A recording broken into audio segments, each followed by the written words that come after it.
मित्रांनो, आहे तो दिवस आनंदाने जगण्याचा प्रयत्न करा, कारण कोणाचा मृत्यू कधी येईल हे कोणीही सांगू शकत नाही। असंच घडलं या व्हिडिओमध्ये। नक्की काय आहे तो व्हिडिओ, चला जाणून घेऊयात। मित्रांनो, व्हिडिओमध्ये एक पेंटर घराचे रंगकाम करताना दिसत आहे। रंगकाम करत असतानाच त्याला अस्वस्थ वाटू लागलं, त्यामुळे तो पाणी प्यायला, तोंड धुतला आणि कलरच्या डब्यावर बसला। बराच वेळ तो बसून होता।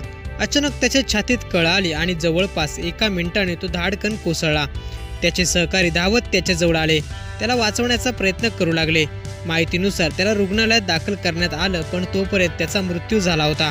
त्याला हार्ट अटॅक आला होता आणि तिथेच त्याचा मृत्यू झाला। मित्रांनो, एखादी व्यक्ती घरातून बाहेर पडल्यावर संध्याकाळी जिवंत घरीच परत येईल असा दावा कोणीही करू शकत नाही। त्यामुळे जो दिवस आपण जगतोय तो आनंदाने जगण्याचा प्रयत्न करा। व्हिडिओ जर पूर्ण पाहिला असेल तर आपली ही प्रतिक्रिया कमेंट बॉक्समध्ये नक्की कळवा।